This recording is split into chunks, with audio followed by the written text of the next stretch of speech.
Bonjour, bienvenue à vous dans cette nouvelle vidéo dans laquelle nous allons apprendre les bases de Photoshop en seulement 5 minutes. Donc on va pouvoir commencer dès maintenant. Une fois que vous êtes sur l'interface de Photoshop juste ici, vous allez pouvoir cliquer sur Créer nouveau. On a une fenêtre qui s'ouvre avec plein de paramètres différents, mais là on va pas trop s'embêter. On va seulement voir la largeur et la hauteur qui correspondent tout simplement à la largeur et à la hauteur de votre futur document. Ici on a le mode colorimétrique, donc si vous êtes sur un document qui est destiné au web, ça va être des couleurs, enfin mettez bien couleur RGB, et si c'est pour un document lié à l'impression, mettez-vous bien sur du CMJN. Si vous êtes sur de l'impression, mettez-vous ici à 300, et sinon pour le web ça n'a pas du tout d'importance. Là on va donc pouvoir faire créer.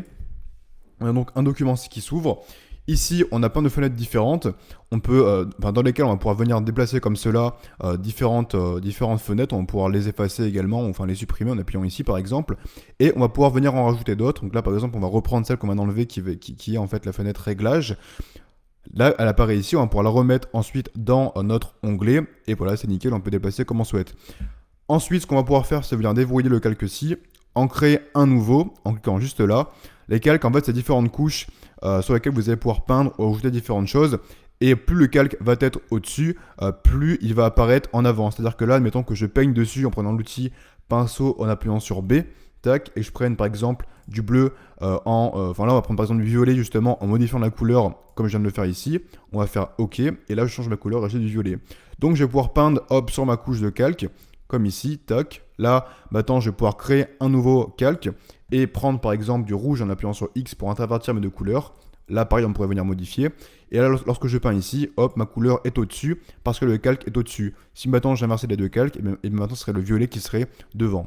Maintenant, ce qu'on va pouvoir faire, c'est par exemple, hop, je vais remettre mes calques. Ce serait par exemple importer donc une nouvelle image. Donc pour ça, là, vous n'allez pas la voir, mais j'ai une image qui est sur mon bureau et je peux simplement la faire glisser dans mon logiciel et elle apparaît du coup sur mon plan de travail. Ici, on a un cadre qui apparaît que je vais pouvoir venir modifier en tirant les coins comme cela. Je peux également appuyer sur la touche Maj pour modifier non, en ne respectant pas le ratio de largeur et de hauteur, mais ça n'a pas d'intérêt, du coup vous pouvez ne pas appuyer sur la touche majuscule et comme ça on préserve bien le ratio.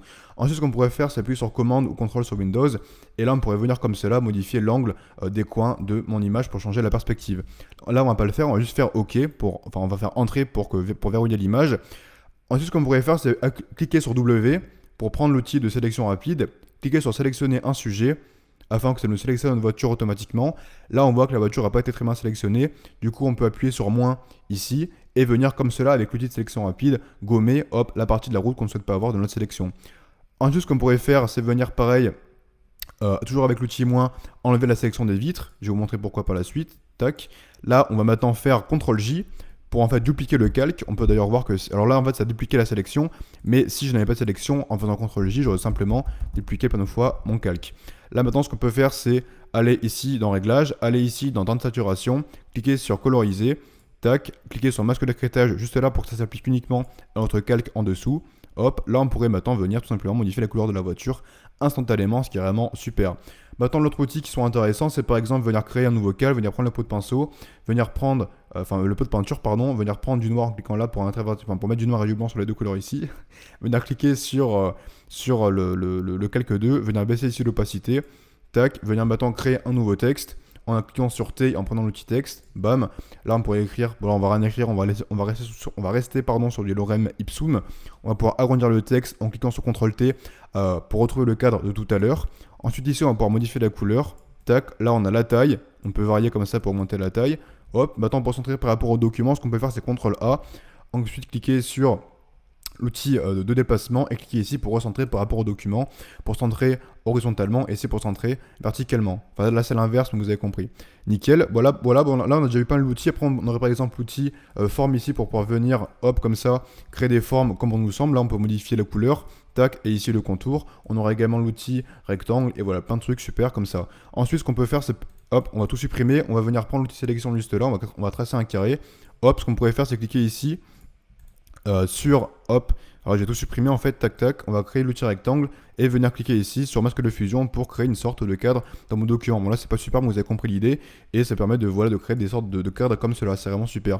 Maintenant si on veut enregistrer notre image, ce qu'on peut venir faire c'est cliquer sur pomme S afin d'enregistrer notre document. Là on va mettre sur le bureau, on va l'appeler .psd, enfin on va l'appeler test avec un .psd, ce qui permet en fait de pouvoir revenir sur le document par la suite. Ensuite là ce qu'on pourrait venir faire c'est cliquer sur commande plus maj plus S afin d'enregistrer notre document sous. Là on pourrait définir des formats mais ça nous intéresse pas. Du coup ce qu'on va faire c'est enregistrer une copie afin de pouvoir ici prendre hop des fichiers, mettre notre fichier soit en JPEG soit en PNG qui sont les deux fichiers les plus intéressants.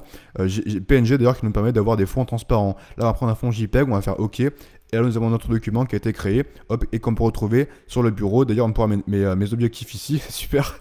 Donc voilà, là, on peut le faire apparaître comme cela. Et c'est super, on a nos documents qui sont enregistrés. Donc voilà les bases de Photoshop en 5 minutes 30. Bon, j'ai pas respecté les 5 minutes, mais c'est déjà pas mal. Je pense que je vais pouvoir me lancer dans le rap parce que franchement, j'ai un super débit. Bref, c'est la fin de la vidéo. On se dit à la prochaine. Rejoignez la formation en description pour apprendre toutes les bases de Photoshop de façon beaucoup plus complète et beaucoup mieux expliquée que dans cette vidéo-là. On se dit à la prochaine. Je vous fais une bise et salut.